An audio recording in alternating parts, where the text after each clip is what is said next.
xibaar yu wér te wóor ca tàng-tàng ba abonnez-vous pour ngeen di mën di jot suñuy vidéo. dal leen ak jàmm seen chaîne bi di Buzz 221 HD. kii di Amadou Chérif Diouf di ministre des Sénégalais de l'extérieur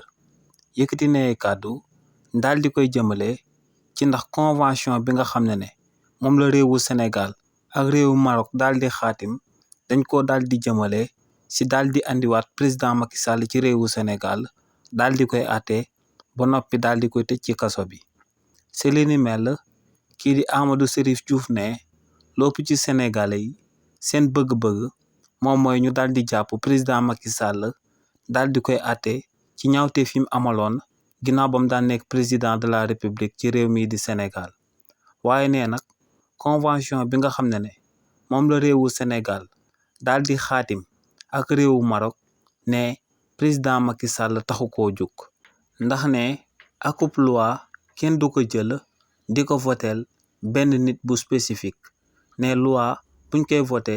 dañuy xalaat ñëpp ñi nga xam ne ñoom lay bootaale te ne lu leer ba am moom mooy que ne convention boobee ba ko réewu Sénégal di ko daan voté ak réewu Maroc ne boobu fekk na autorité yu bees yi sax ñëwaguñu woon ci bopp réew mi nee nag lu leer ba am moom mooy que ne convention boobee jaar ci diggante réewu Maroc ak réewu Sénégal lu ko tax a jóg exclusivement moom mooy détenu marocain yu nekk réewu Sénégal ak détenu sénégalais yu nekk réewu Maroc te ne ci convention boobee kenn mënu koo amal ci akub détenu te fekkul ne détenu boobee dafa daal di nangu ñu daal di koy yóbbu réewam ne pour nga jëlee akub marocain daal di koy yóbbu Maroc